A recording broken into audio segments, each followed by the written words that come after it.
Okay, this video is just for the Brits watching. Everyone else, tune out. This might be embarrassing. We good? Okay, come here. So, you and Richard the Lionheart, I know you and him, you've been close for a long time. He's a national hero, alright? You've had a lot of great memories with him. He gave you the 3 lions on your coat of arms. And I want you to know I'm only telling you this because I care about you. England, Richard never loved you.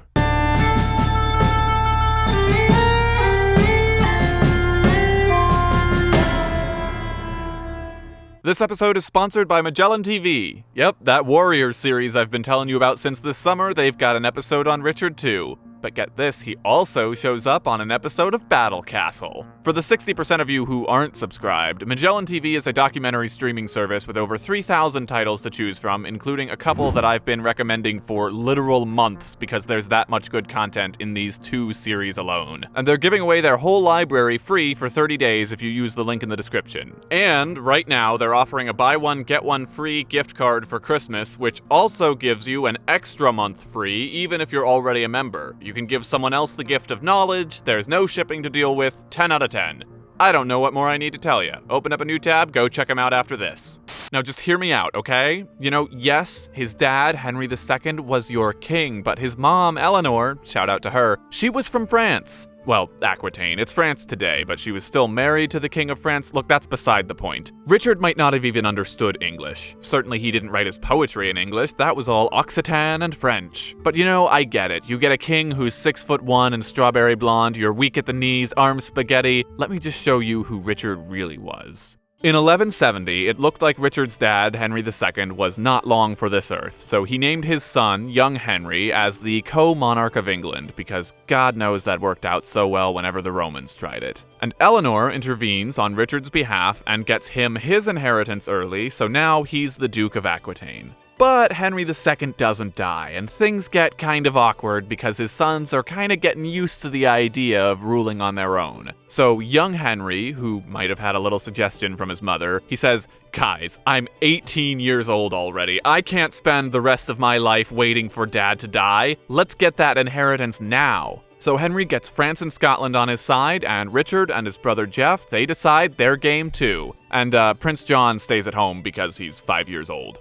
What they didn't count on, however, was the fact that Henry II still controlled all of England's money and could just buy a bunch of mercenaries to take care of everything. Richard gets beaten early because he's 16 and he hides in a castle for the rest of the war. The French king signs a separate peace, leaving the brothers stranded, and the Scottish king, oh, the Scottish king. His name is William the Lion. He was old enough to know better, but he charges right into the English army, shouting, "Now we shall see which one of us are good knights." And then he gets knocked off his horse and arrested. He was not a good knight. So Richard and his brothers all weep at their dad's feet, and he gives them some castles to rule until he dies. Not a bad deal. The people who get punished are actually the barons who supported Richard, and Henry II makes Richard do the punishing, like, "Yeah, how dare you support me? Shame!" Meanwhile, he's chilling in his new castles. People actually died for this. Anyway, Richard goes through with it because Eleanor's being held hostage, and if he misbehaves, Dad's gonna execute Mom. Whoops.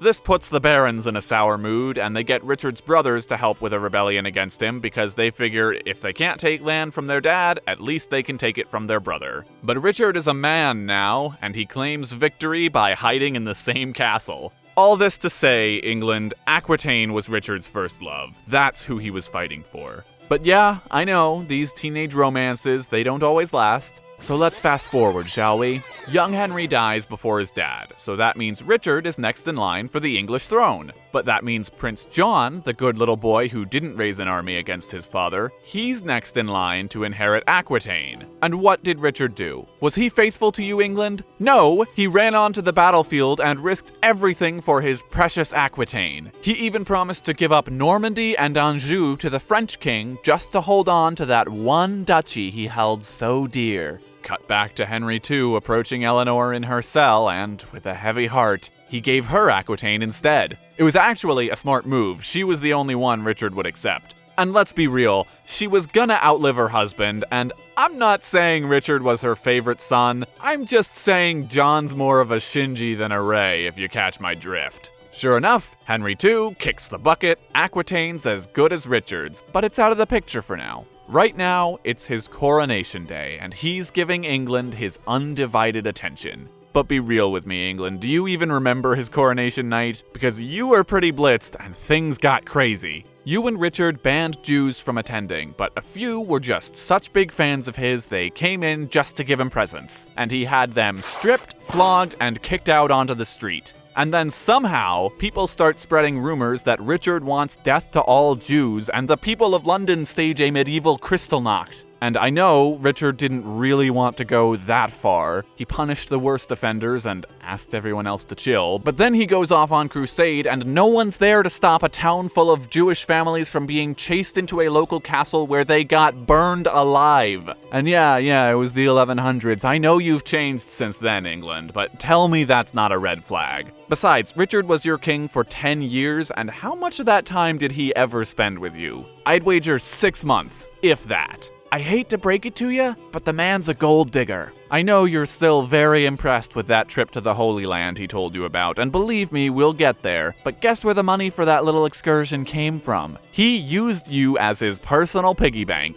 I'm not just talking about increased taxes, I'm talking about how he let world leaders like Scotland buy back privileges from him, how he auctioned off your political offices for cash. Do you know what he said about you, England? He said he would have sold London if he could find a buyer, all so he could go gallivanting in the east and come back home to Aquitaine. But let's talk about that crusade, shall we? As you might recall, he promised to give Philip II of France Normandy and Anjou, but that didn't really pan out, so they're not friends anymore. So to make sure neither of them invaded the other while they weren't looking, they carpooled on their way to the Holy Land. They make a quick pit stop in Sicily, where Richard ends up declaring war on the whole kingdom when he finds out his sister is in prison. And then Richard's engagement to Philip's sister, the one thing that might have kept the peace with France, it's called off because he was as faithful to her as he was to you, England, and he got hitched to a Navarrese princess mid-road trip. His new wife-to-be ends up getting blown off course to Cyprus, where she gets arrested by the rebel leader in control of the island, and, I don't know what they were expecting. Richard declared war on them and conquered everything. I know this seems like a useless side quest, but it's important to mention that a certain king of Jerusalem helped him take the island, and in return, he expected a little help taking care of a potential rival. With the world's bloodiest pit stop behind them, they finally get to the Holy Land and are off to a good start with the Siege of Acre, victoriously holding their banners atop the wall for all to see, France and England side by side. And I am also here!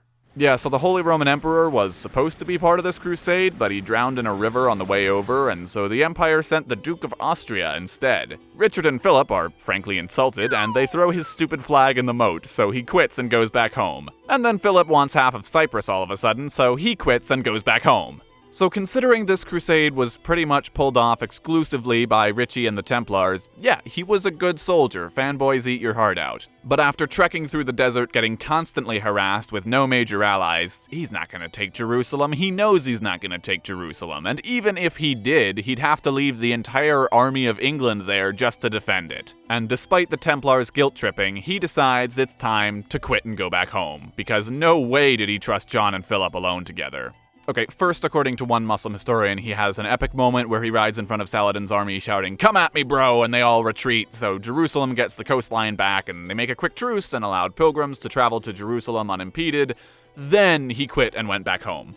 Actually, that's not true. He tried to, but first off, more bad weather strands him in Byzantine territory, and they're still pretty upset about that whole Cyprus thing, so he has to sneak off in disguise. And then, more bad luck, he gets shipwrecked in Italy, so he has to go home over land, and then I guess figure out how to cross the channel. But he never gets that far, because as he's traveling through the Holy Roman Empire, he gets ambushed by a certain familiar face asking, "Whose flag is stupid now?" Also, you're wanted for murder. Oh god, I'm sorry, England, I thought you knew. No, honey, he wasn't in France, he was doing hard time for murder. You remember that king of Jerusalem who needed a favor for what went down in Cyprus? Let's just say his rival had a happy little accident involving two strangers and a knife, and Richard was suspect number one. I mean, they were working with the medieval legal system, so who knows who's really responsible, but there's a pretty convincing case to be made.